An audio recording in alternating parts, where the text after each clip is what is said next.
Hi, this is Gloria Heck with RE/MAX Direct. You may be wondering, when is this housing bubble going to burst? If you want to know what's going on in the Southeast Florida real estate market, hang on.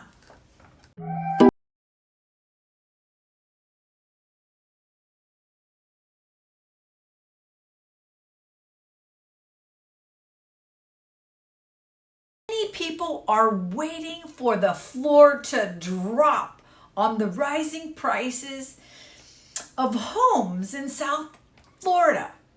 I'm here to review the most recent sales numbers and to give you my prediction at the end of what's going to happen.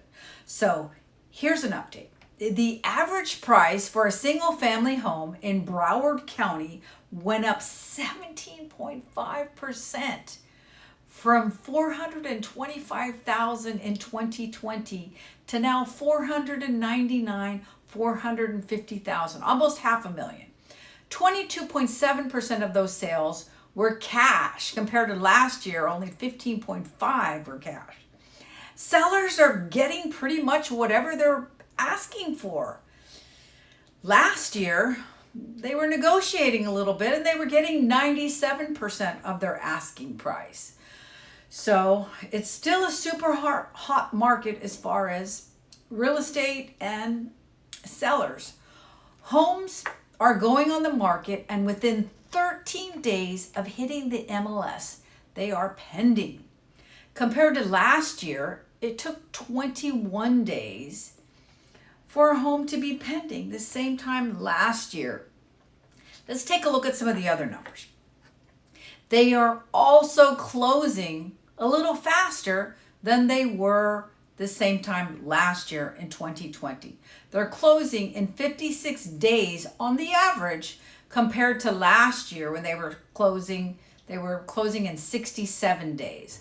Of course, we all know the main issue is inventory.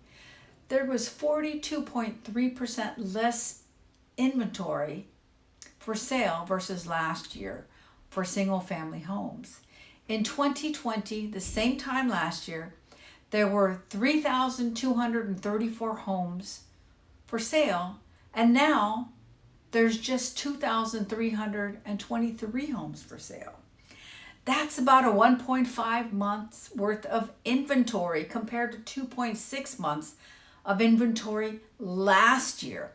Now, we were talking about single family homes, but now we're going to talk about townhomes and condos. For townhomes and condos, there is a better story. So here's the better story. The average price for a condo townhouse went up 12.1% from $190,000 last year to $213,000 now. 53.5% of these sales, wow, that's a big number, were cash.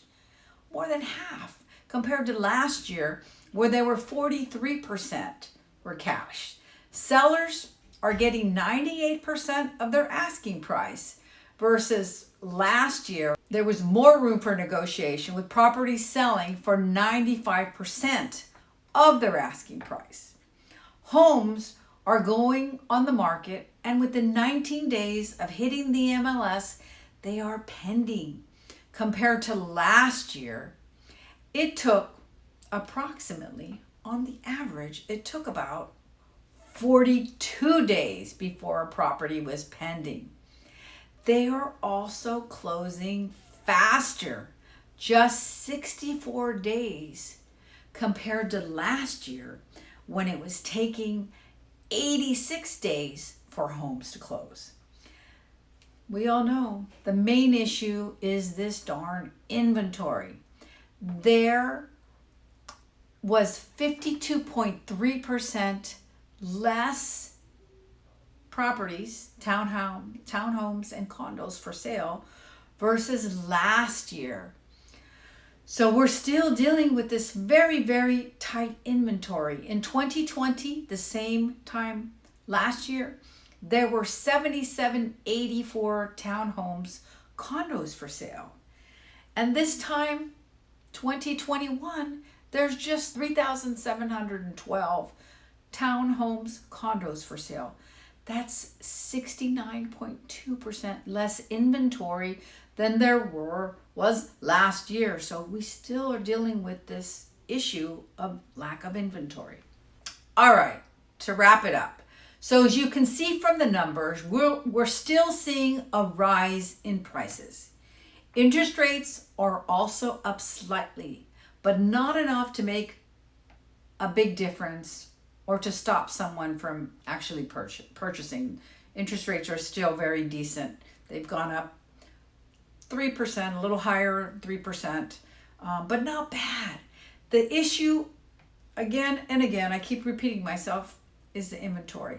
But I'll tell you something. I've been tracking inventory in certain cities, and I've noticed from last year to this year, I'm seeing an increase in inventory, homes for sale in certain cities. So I'm seeing more inventory, which is actually good news. I've actually seen more inventory recently than I've seen all year.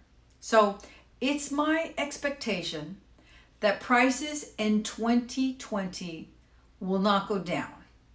But I don't think we're going to see the rise in prices that we've seen in 2021. We're seeing rises from 15 to 18% year over year.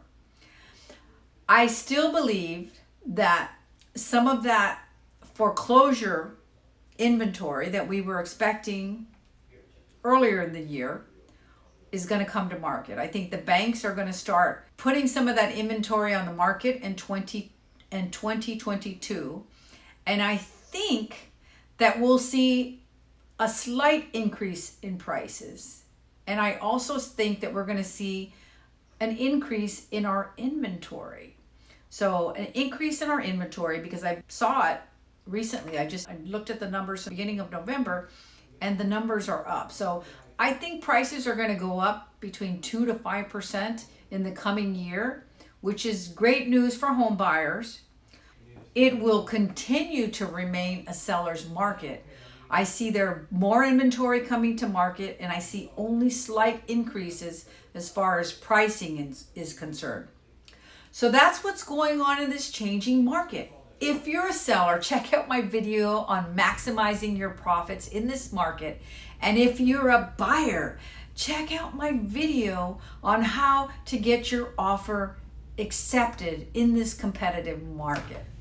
Don't forget to subscribe to my channel so you don't miss out on anything.